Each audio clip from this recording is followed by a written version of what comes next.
possamos nesse instante agradecer humilde e fraternalmente ao Divino Amigo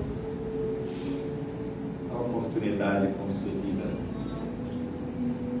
a cada um de nós aqui reunidos nos dois planos da vida, que nos envolva nos seus refúgios benéficos, salutares, permita a presença dos Espíritos amigos, benfeitores encarregados das ações do bem sobre a tua igreja, Senhor, e que possas fazer presente, agraciando a tua bondade com a tua misericórdia, que possa envolver a nossa irmã Marinalva, que estará utilizando a palavra na noite de hoje, para que conte essa atividade nas mentes, nos corações presentes também nos dois planos da vida. Obrigado, Senhor. Rogamos a fluidificação da água para que siga a comunicação para o Espírito de todos que dela tenham fluído, e na certeza da sua morada, presença aqui entre nós. E agradecemos, dizendo: Senhor, seja conosco, hoje, agora e sempre. E mais o Senhor da vida nos envolva a todos.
Gente, boa noite. Que a suave paz do Mestre Jesus esteja nos envolvendo a todos. Sejamos bem-vindos à nossa atividade doutrinária da noite de hoje. Estamos em festa, porque os pais de caridade é só coisa boa, né? Alegria muito grande. Estamos recebendo a nossa companheira. Eu boto sempre ali Marinalva Cobem, quando escrevo, mas é Marinalva Menezes. Menezes e Pereira. Mas é mais conhecida como Marinalva Pereira. Marinalva Pereira. Pronto. Marinalva Cobem, porque é a casa que ela milita de muitos anos. Mais de 40 anos. Olha só, mais de 40 anos. Está 40 anos, já está com passaporte. Então, sejam bem-vindos para os nossos rápidos avisos. Próxima doutrinária é dia 18, com também nosso irmão Robson Ferrer, companheiro de casa da nossa irmã Marinalva Pereira, e já está no mural, dia 17 de novembro, excelente, extraordinário seminário Conviver e Ser Feliz, com o nosso irmão Paulo de Tarso. O que é que vocês querem mais? Está vendo quanta coisa boa? Então, eu convido aqui. Ei, secretário? Secretário é no centro, no canto da parede, sempre está perto do trabalho. Bora, vem cá. Nossa irmã Tatiane está secretária da casa para o Evangelho, um breve tópico do Evangelho. Em seguida, a nossa irmã Marinalva estará falando para nós sobre falta e reparação. Desafio do chão. Que Jesus lhe abençoe. Espírito, fique à vontade. Você tem 1 hora a partir do momento que você iniciar a sua fala. Se preocupe não, São Tomaro tem hotel, tem café, E tem transporte para me levar de volta. Ó, tá vendo? Não tem transporte. Boa noite. Boa noite.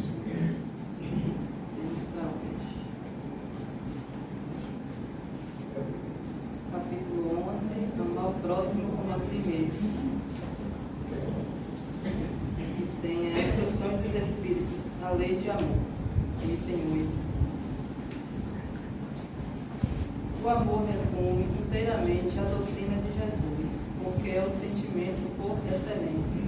E os sentimentos são os instintos elevados à altura do progresso realizado.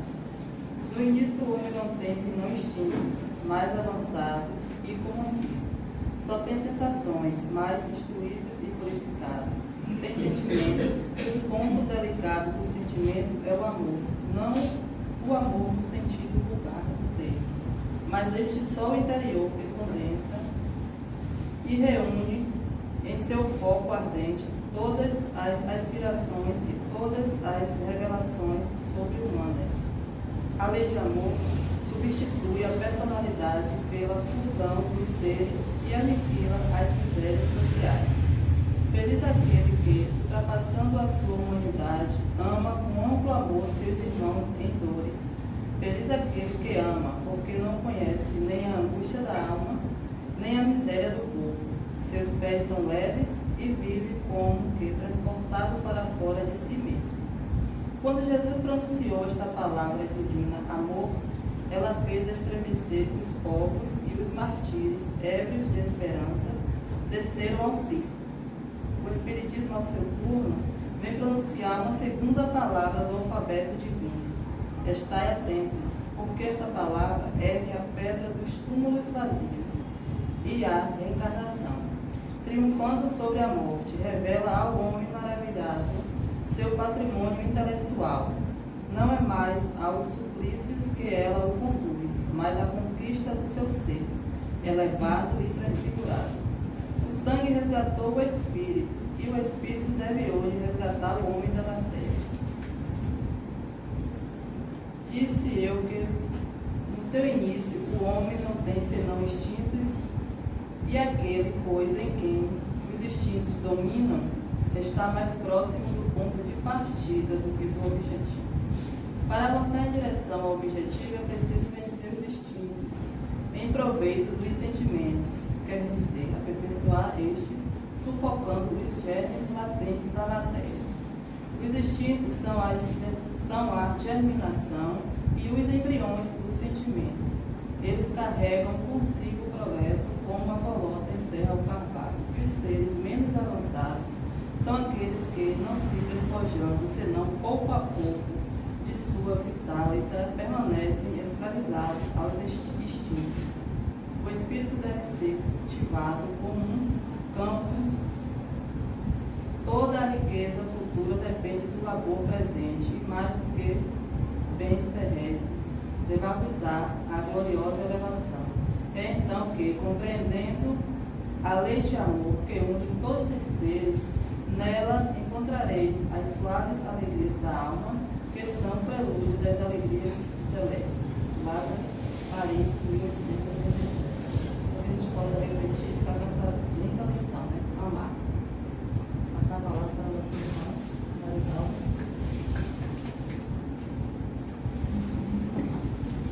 Amigos, boa noite. Boa noite. Antes de qualquer coisa, eu quero agradecer a todos vocês por me receberem, agradecer pelo convite. Para mim é uma alegria muito grande estar aqui. Não pensem que são palavras da boca para fora. Né? Ele estava dizendo aqui, há mais de 40 anos que eu sou espírita.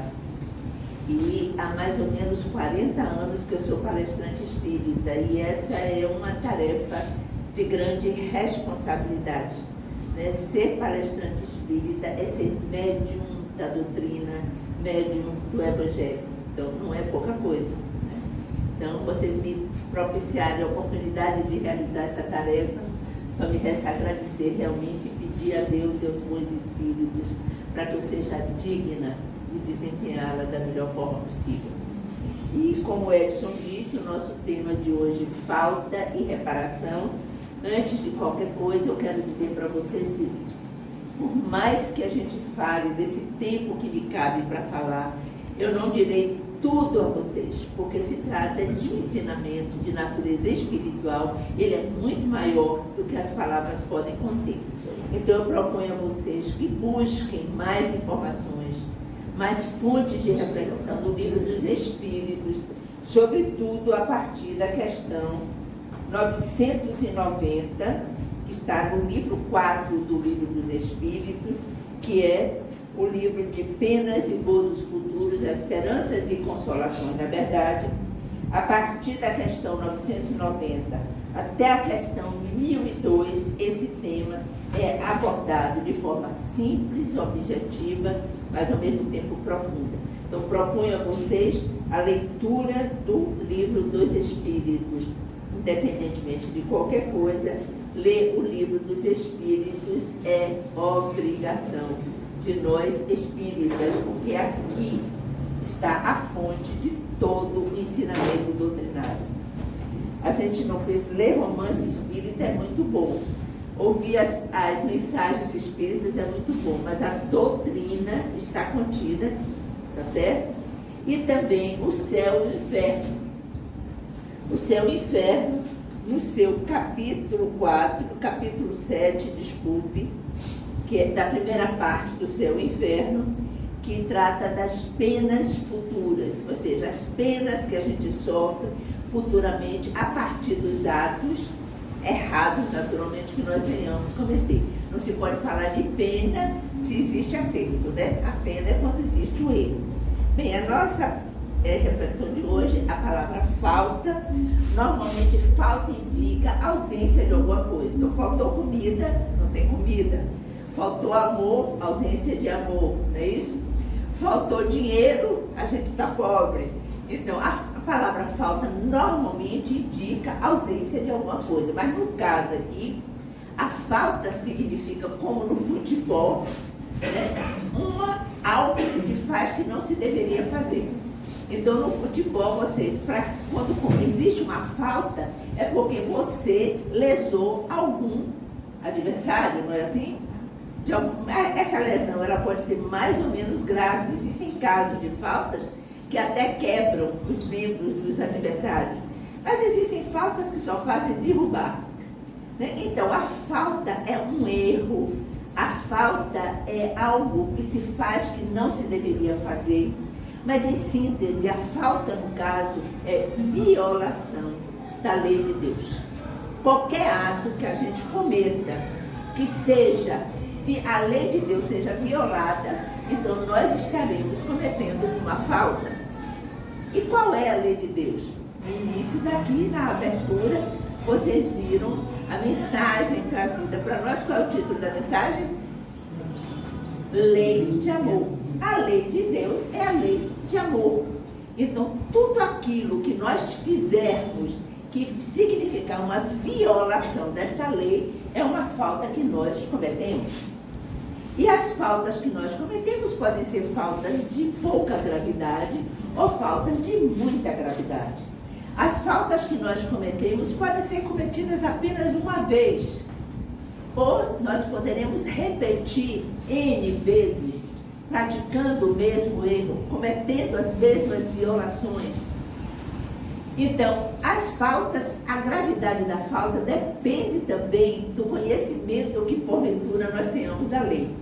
A quem muito foi dado, muito será pedido. Então, por exemplo, roubar é uma falta contra a lei, porque a gente, quando rouba, a gente prejudica uma outra pessoa, não é verdade? Então, nós achamos que se nós sacarmos de uma arma e apontarmos a arma para uma pessoa e tomarmos o celular dela, é uma falta grave? Naturalmente que é, né? A gente fizer isso é uma falta grave. Mas se a gente pegar uma caneta na repartição pública, é uma falta grave? Uma caneta Bic? Para nós é. Para algumas pessoas não. Não é de ninguém, né? O governo tira tudo da gente. Então a gente pode pegar uma caneta, mas para nós, espíritas, que compreendemos já o sentido da lei, que como os espíritos nos dizem, está escrita na nossa consciência.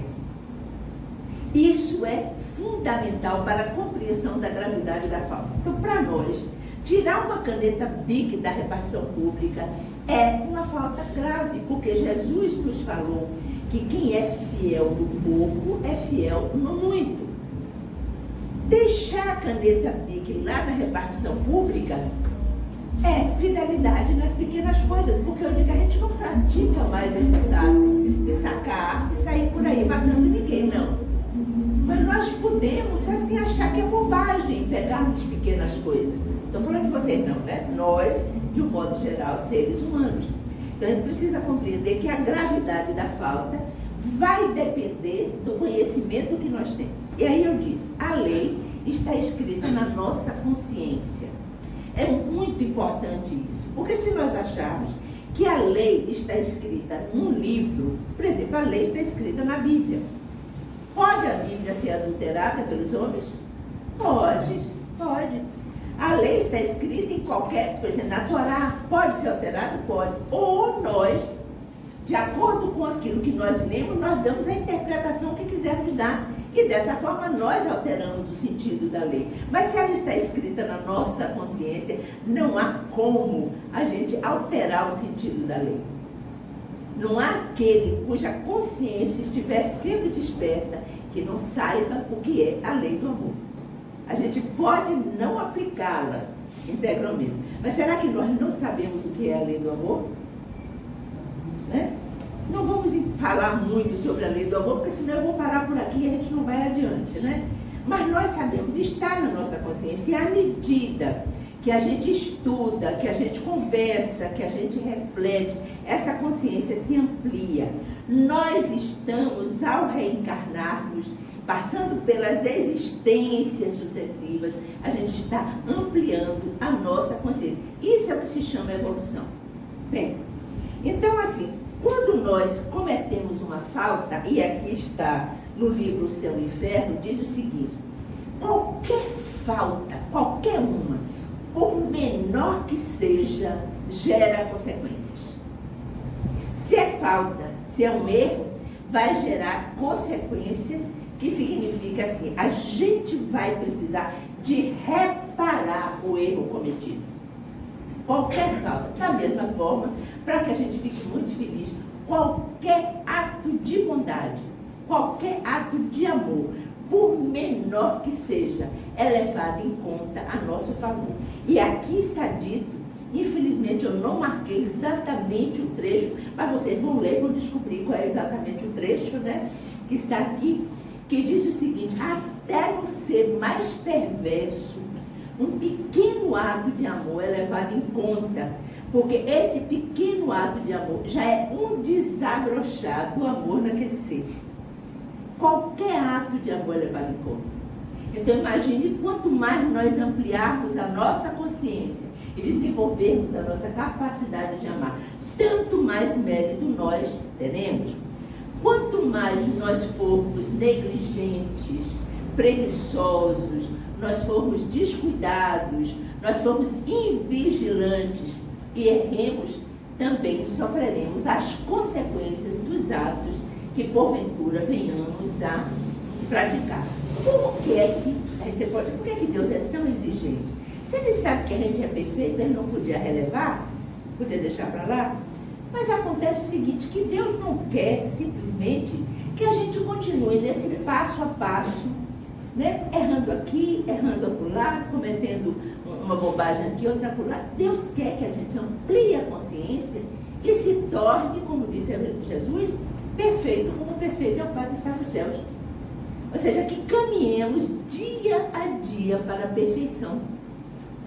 Deixa eu dizer uma coisa para vocês, para a gente compreender bem o sentido desse ensinamento de Jesus. Vocês acham que é possível, aqui e agora, a gente ser perfeito como o Pai que está nos céus? Vocês acham que é possível? Teve uma pessoa que balançou a cabeça e os outros estão sem saber. Acha que sim? Acha que sim? Que bom que você acha que sim, porque é possível sim. Aqui e agora nós temos como se analisar exatamente qual é o significado dessa perfeição que os espíritos chamam de perfeição relativa. Em Deus a perfeição é absoluta, é plena, completa e total. Nós com a perfeição relativa, em relação com determinados fatos. Vamos lá. Por que é que Deus é perfeito? Em que consiste a perfeição de Deus? É porque Ele é tudo aquilo que Ele pode ser. Se Ele fosse um pouquinho menos do que o que Ele pode ser, Ele não seria perfeito. Então Ele é o supremo amor, a suprema bondade, a suprema justiça, a suprema misericórdia. Ele é o supremo em relação a tudo. Aí reside a perfeição de Deus. A nossa perfeição relativa significa o seguinte: se nós formos aqui e agora, neste momento, tudo aquilo que pudermos ser, e nós não podemos ser ainda supremos, mas podemos, como os Espíritos nos dizem, ser completistas, fazermos o melhor no nosso alcance, ainda que não seja absoluto.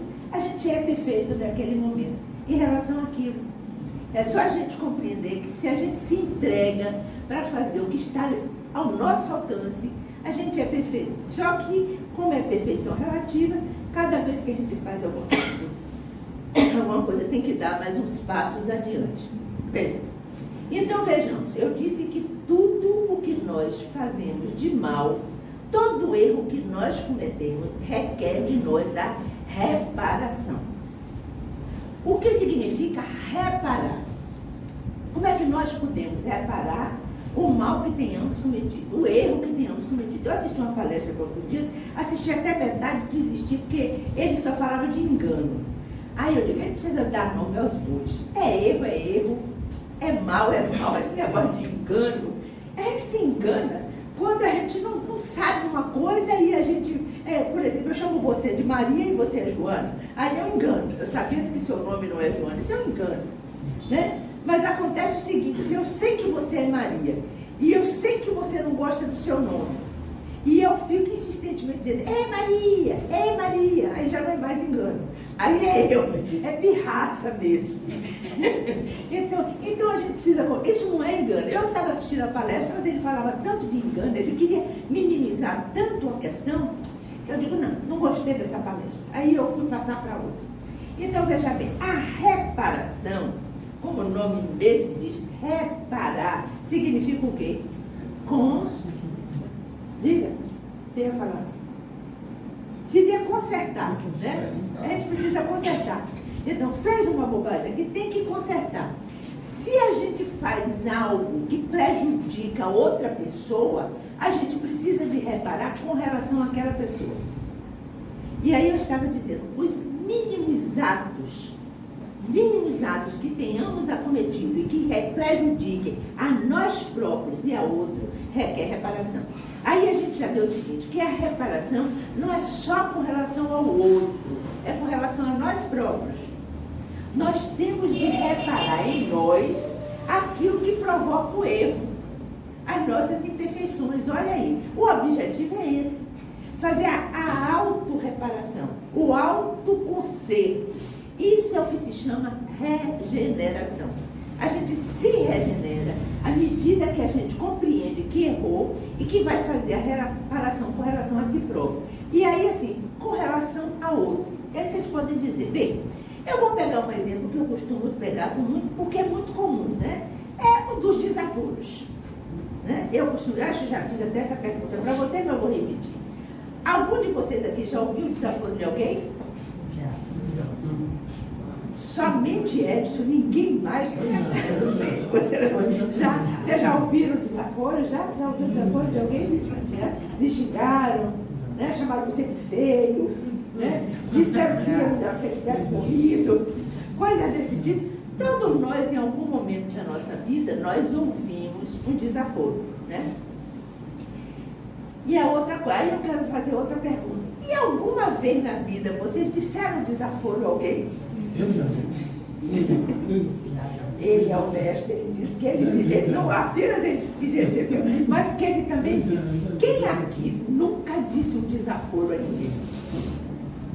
A gente diz desaforo para mãe, para pai, para irmão, para marido, para mulher, né? A gente sempre está dizendo algum desaforo.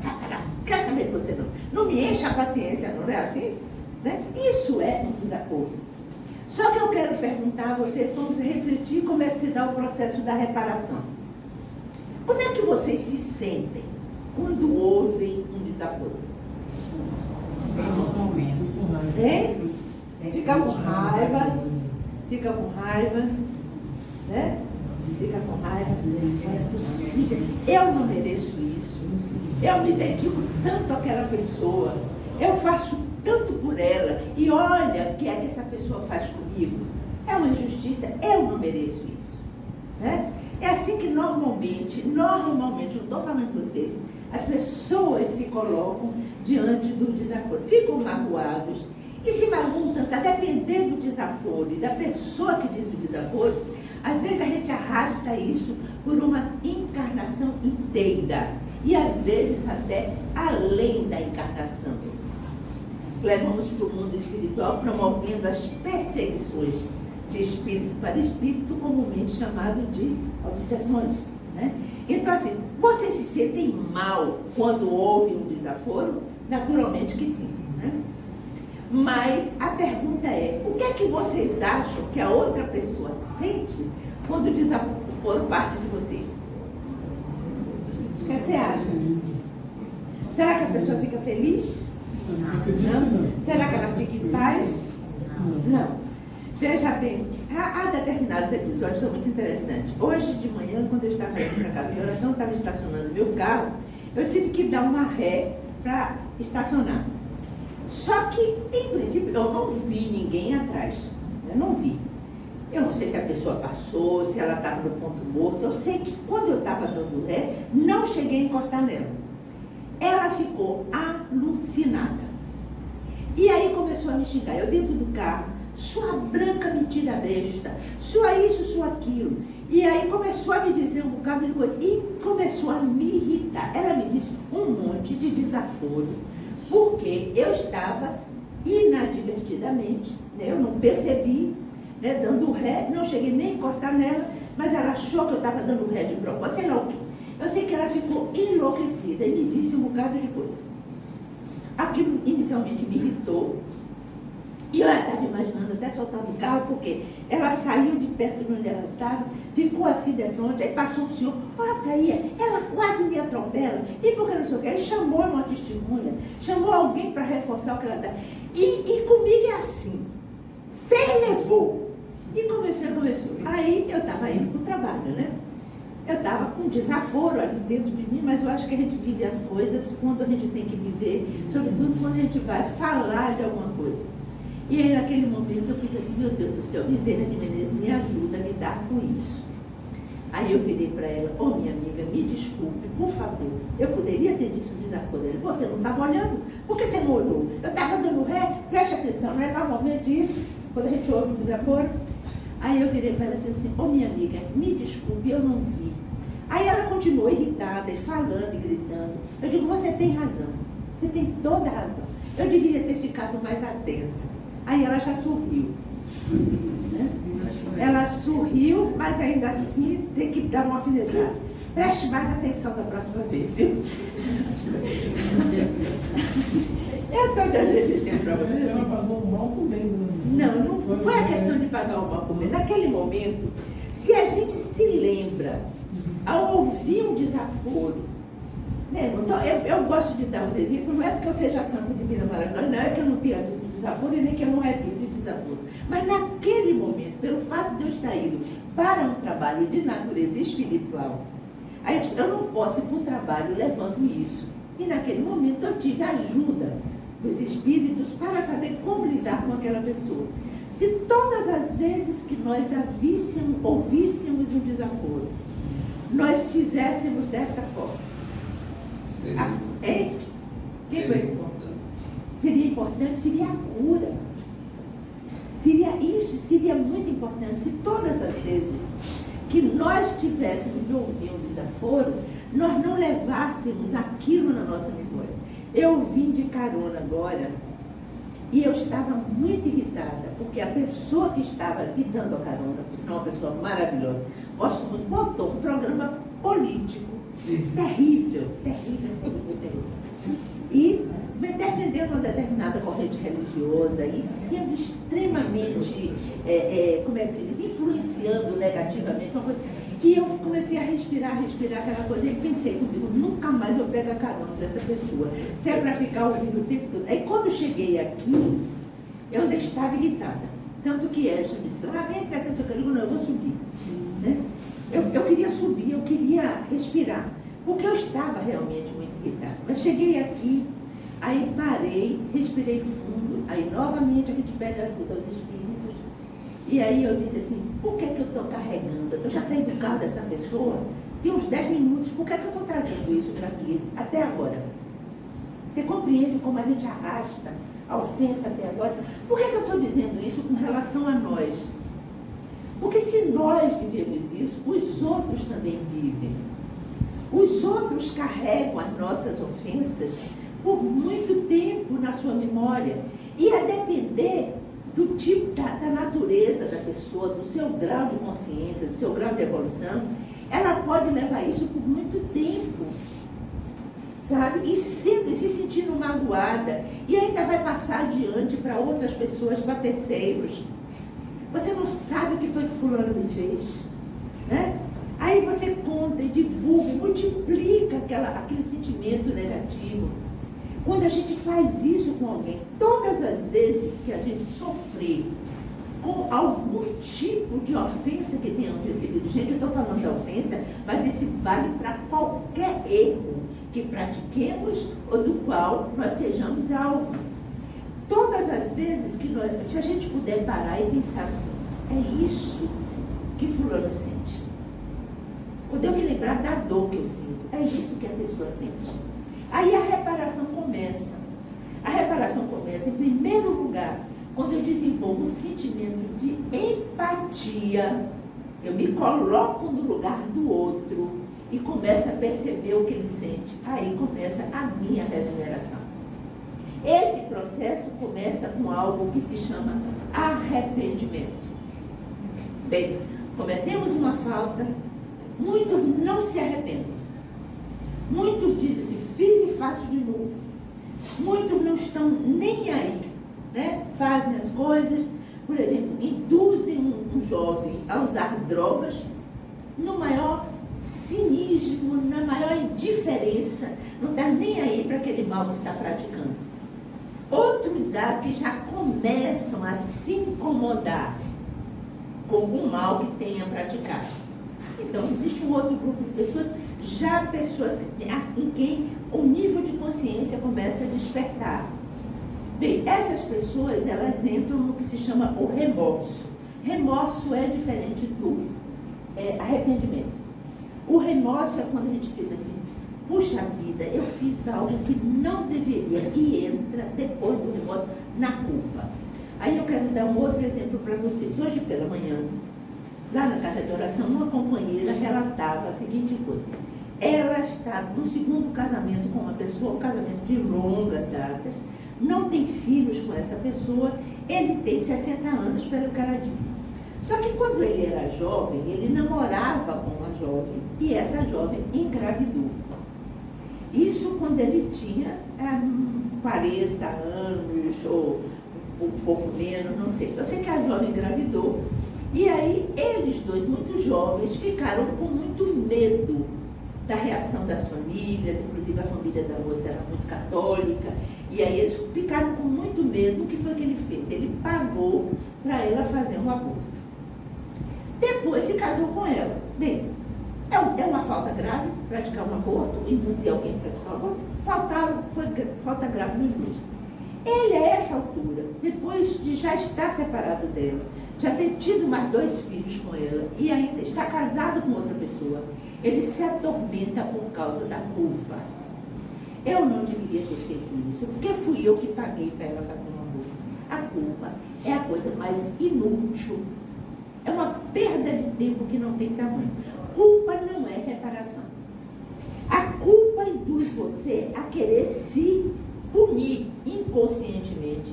Você vai querer se punir pelo erro que você cometeu. Cometeu um erro, cometeu. Mas todo erro pode ser reparado. Todo erro pode ser reparado. Nós, vou pegar agora o exemplo do aborto, né? Está falando de desaforo, vamos pegar o exemplo do aborto. Nós espíritas, erroneamente, assim, de forma até superficial, achamos que se nós provocarmos um aborto, ou fizermos um aborto, o espírito abortado vai nos obsidiar. A gente passa por um processo obsessivo que pode não ter nada a ver com o espírito. Nada a ver. Muitas vezes o processo obsessivo vem por causa da culpa. E não por causa do espírito. O espírito pode já ter reencarnado. O espírito pode ser um espírito evoluído e que perdoa. O espírito pode dizer assim, eu compreendo que eles estavam muito jovens, eles eram muito imaturos, estavam com muito medo e aí por isso fizeram o aborto. Tudo isso pode acontecer. Né? E aí vocês podem dizer, não foi, a obsessão não é uma punição decorrente do erro cometido. A punição vem autoimposta, nós nos impomos a punição pela culpa, que é inútil, é perda de tempo se culpar. Isso não significa que nós sejamos exibidos da necessidade de reparar. Nas religiões cristãs, de um modo geral, se estabelece o seguinte: você comete um erro, aí o que você faz? Procura um professor, procura um pastor e vai e fala do seu erro. E aí eles recomendam, olha meu irmão, você errou, na verdade, não vá para casa, não erre mais, você reze 3 Pai Nossos, 10 Ave Marias, faça a penitência, pague o dízimo, vá fazer a caridade e tal, assim, e você vai embora achando que você está livre do erro que você praticou. E isso, essa liberação que você tem, do ponto de vista religioso, faz com que você seja levado a repetir o erro. Porque você sabe que você vai voltar e novamente você, vão passar a mão na sua cabeça e vai ficar resolvido. Não é isso que os espíritos nos ensinam. A reparação é consertar, é colocar as coisas nos seus devidos lugares. Se porventura, nós dissemos, eu faço mal para alguém, e se a pessoa já morreu, como é que eu faço a reparação? Como é que eu vou reparar? Existem várias hipóteses que podem levar a gente à reparação. Uma, a gente pode se encontrar com ele no mundo espiritual e ainda se abraçar do lado de lá. Outra, a gente pode, na mesma encarnação, receber de novo aquele espírito e desenvolver com ele uma nova relação. A gente pode, numa próxima encarnação, se encontrar e reparar. Mas a hipótese de que aquele espírito que foi magoado por nós, a quem nós fizemos o mal, tenha evoluído e não esteja nem aí se importando com os nossos erros, porque eles atingiram um nível de evolução tal que eles dizem assim, Pai, perdoa porque eles não sabem o que fazem, eles não sabiam o que fizeram. Não era assim que Jesus na cruz estava caminhando para a cruz, perdoa. É ignorância. Foi por ignorância que fez isso. Foi pela falta de consciência acerca do erro. Isso pode... E aí não vai haver reparação? Vai sim. Em qualquer circunstância. Para que a gente restabeleça o equilíbrio dentro da lei, é preciso que a gente faça a reparação. É através da reparação que existe a regeneração, eu repito. É através da reparação que a gente cresce como espírito, que a gente se renova, né? Então a gente faz a reparação interna em se renovar, a gente se conserva internamente, né?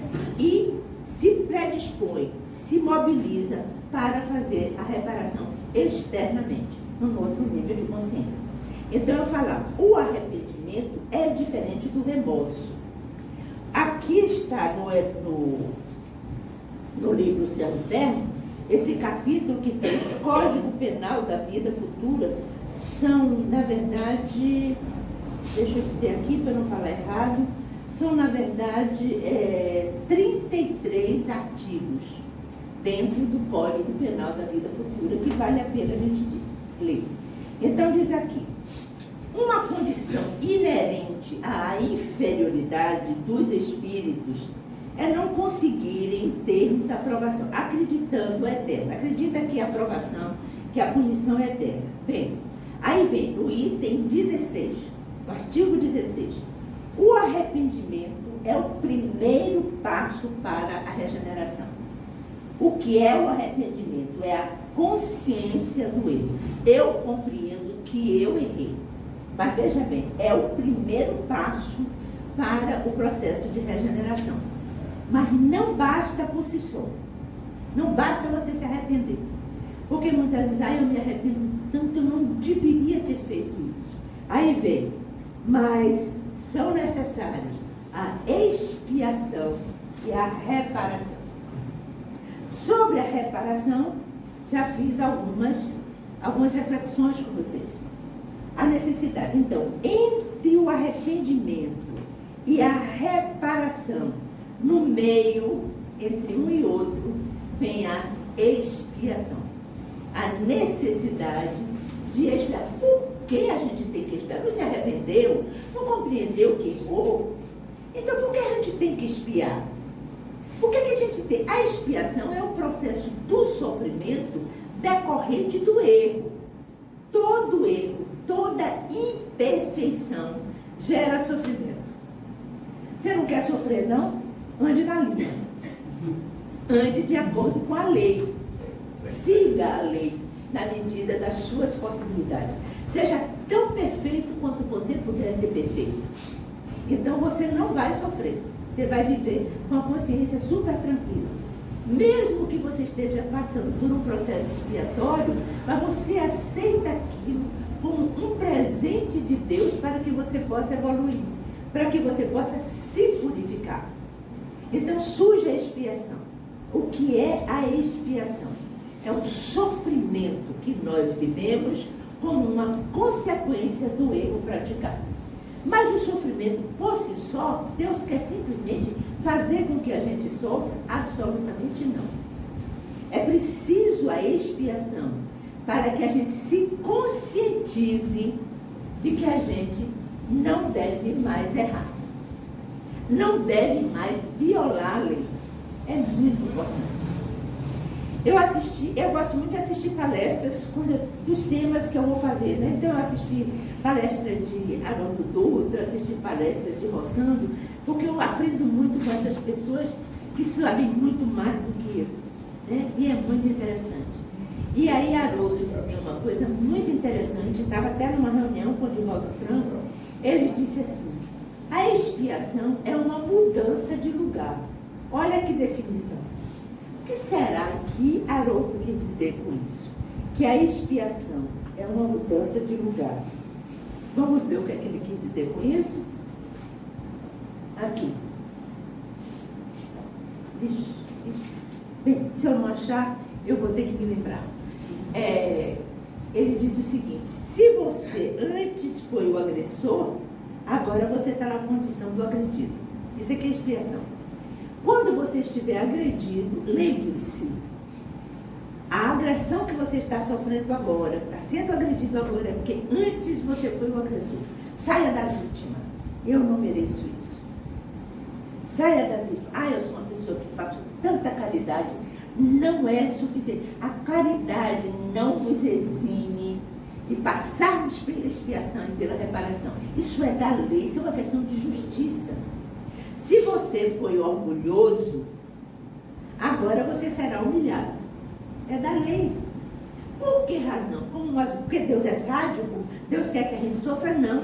É porque apenas você passando pela humilhação, você pode virar e dizer assim, não, olha o que foi que eu fiz quando eu humilhei alguém por ser tão orgulhoso. O aprendizado é assim, quando a gente sente na pele. Vocês compreendem isso aí?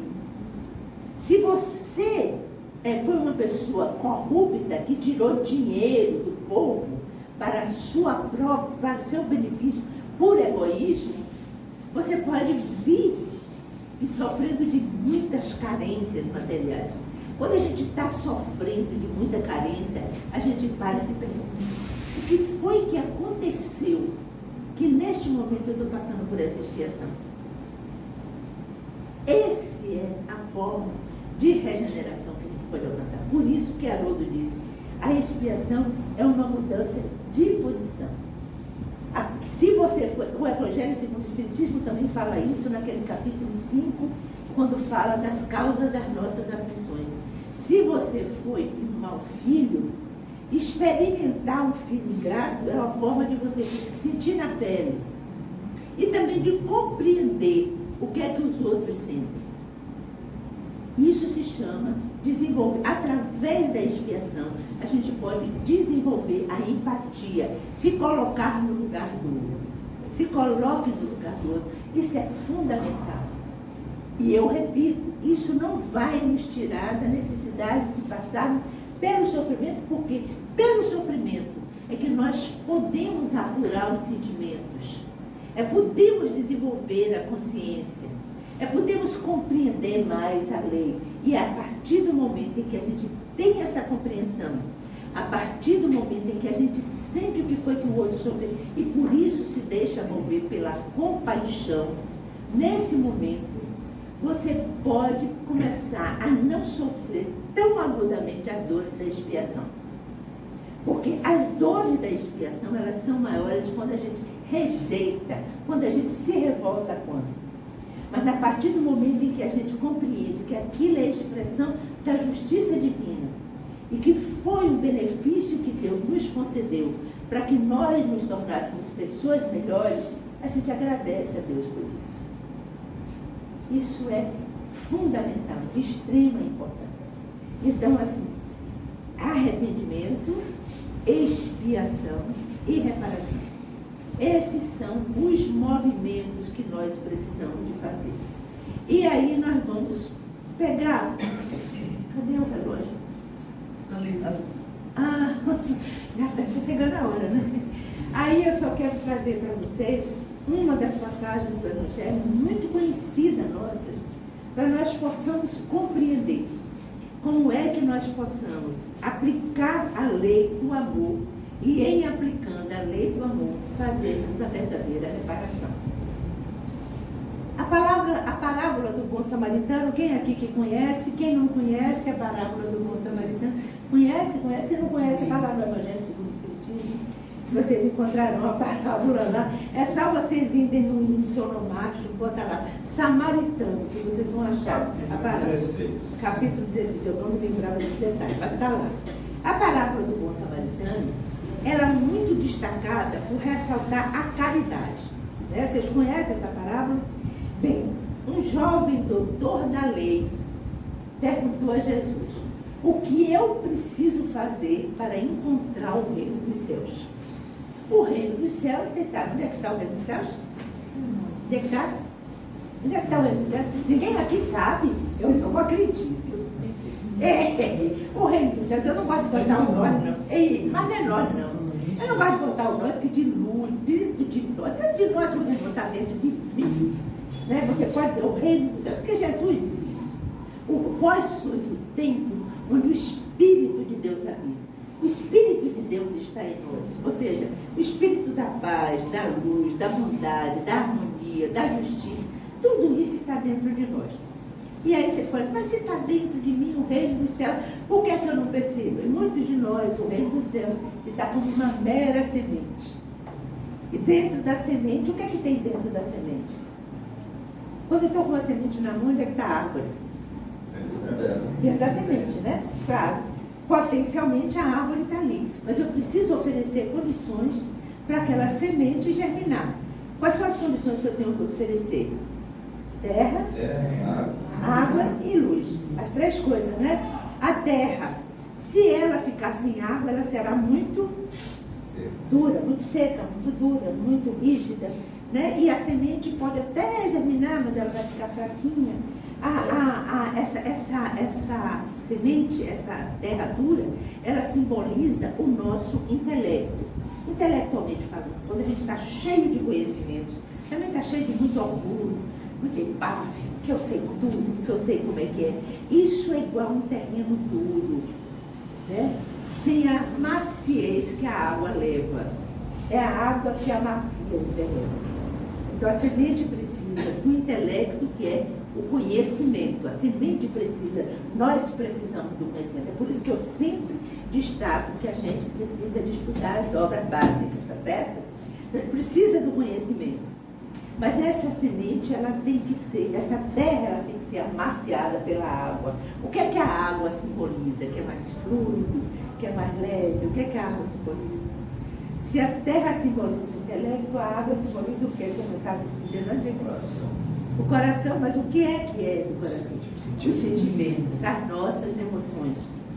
Então, a gente precisa oferecer a semente do reino, o conhecimento e os sentimentos. A gente precisa sentir. Só conhecimento não basta. A gente precisa desenvolver as emoções pela proximidade. Só pela proximidade. A gente pode até adquirir conhecimento sozinho. Se tranca no carro, bota toda a biblioteca do mundo ali e vai ler e aprende tudo. Mas emoção, sentimento, você não aprende sozinho. Apenas no contato com o outro. E aí é por isso que Deus nos dá amigos, nos dá parentes, nos dá família, nos dá filhos, nos dá netos. Eu digo que os netos são a cura da minha alma, meus netos. Porque é uma coisa, eu me sinto toda macia por dentro. Né? Meu intelecto todo regado pela água. E a luz, que a planta precisa da luz da semente, simboliza a luz da nossa consciência, daquilo que nós somos. Então a gente pode colocar esses três elementos. Então o evangelho está aqui, é como uma semente que a gente precisa da terra, da água e da luz. Compreende? Essas três coisas a gente precisa dar para que a semente do reino, que está dentro de nós, germine, cresça, se torne uma árvore que dê frutos. Então, aí um jovem perguntou: o que é que eu preciso para ter o reino dos céus? Qual foi a resposta de Jesus? Quem já leu a parábola aqui sabe qual foi a resposta de Jesus. O que é que precisa para ter o reino? Hein? Não foi essa daí. Como era o doutor da lei que estava fazendo a pergunta, Jesus devolve a pergunta para ele. Qual é a lei? O que diz a lei? O que diz a lei? Está escrito na lei. E qual é a lei? Não é? A primeira lei qual é? Amar a Deus. A gente sabe, tá vendo? Se eu puxar, escrever vocês dizem. A primeira lei é amar a Deus acima de todas as coisas. E a segunda, que é semelhante à primeira. Qual é a segunda lei? Amar o próximo como a si mesmo. E aí surge a questão da gente se aprofundar sobre isso. Vocês acham que é fácil amar Deus? Hein? Não é, não. É muito longe, é muito distante. É uma coisa assim, como é que a gente sente despertar esse amor por Deus? Não tem problema nenhum. É só lembrar da segunda lei, que é igual à primeira. Se você cumprir a segunda, você ama Deus. Qual é a segunda lei? Amar o próximo como a si mesmo. É fácil amar o próximo? Amar não significa simplesmente ter afeto, né? A gente tem afeto por muita gente e magoa muita gente, porque a gente tem afeto, né? A gente despreza, a gente magoa, a gente se afasta. Então, na verdade, não é tão simples como a gente gostaria que fosse. E ainda mais amar a si próprio. O que significa amar a si próprio? Vamos continuar então com a parábola, para que a gente possa entender, senão eu vou passar a noite toda aqui só nessa parábola.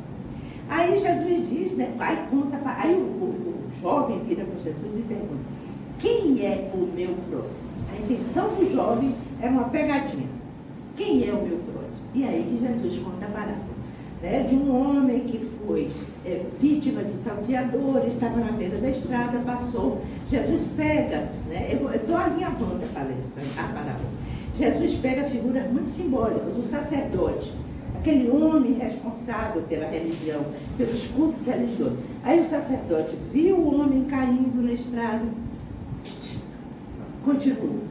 Aí veio o outro, que era o levita, que era o responsável pelos serviços e foi escriba, responsável pelas escrituras e tal.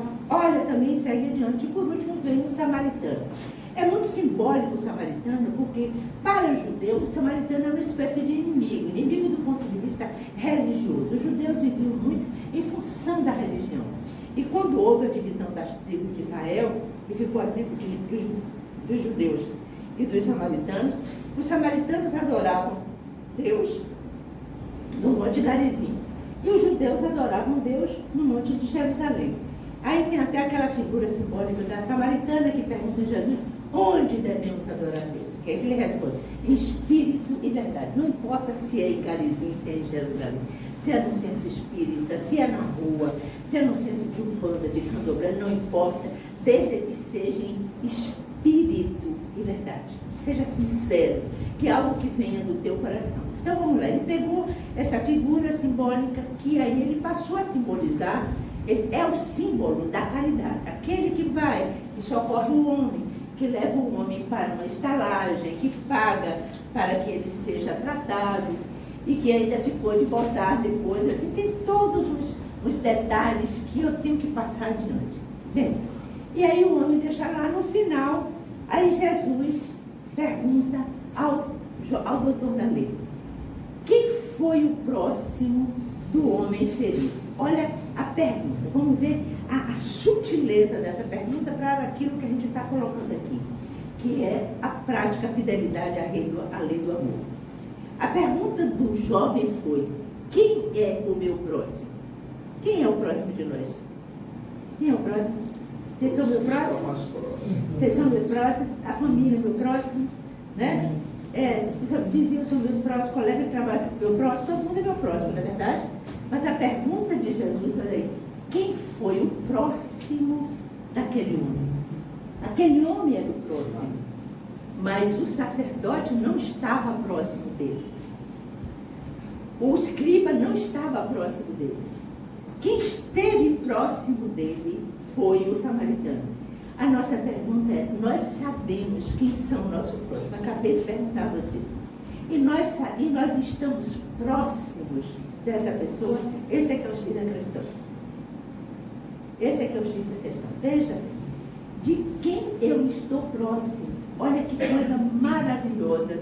É que é essa pergunta que Jesus fez. Aí o jovem responde: aquele quem por ele teve misericórdia. Estar próximo é ter misericórdia pelo outro. Ter misericórdia pelo outro, quando está próximo do outro, ter misericórdia pelo outro, é colocar em prática a lei do amor. Todas as vezes que a partir de agora nós virarmos e perguntarmos: eu estou próximo dessa pessoa? Eu dei um exemplo da mulher que se destrambelhou porque eu quase atropelava ela sem ter visto. Para mim, na minha cabeça, eu não quase atropelei ela. Não. Eu estava dando ré e ela resolveu criar caso. Mas aí, naquele momento que eu pedi ajuda espiritual, ela era meu próximo.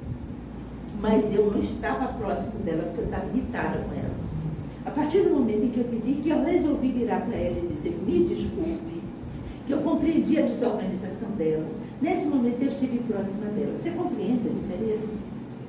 Então, todas as vezes, a regeneração, a correção da lei, tanto com relação a nós próprios, a correção da nossa conduta, a aplicação da lei do amor, tanto em relação a nós próprios, como em relação aos outros, é estarmos próximos de.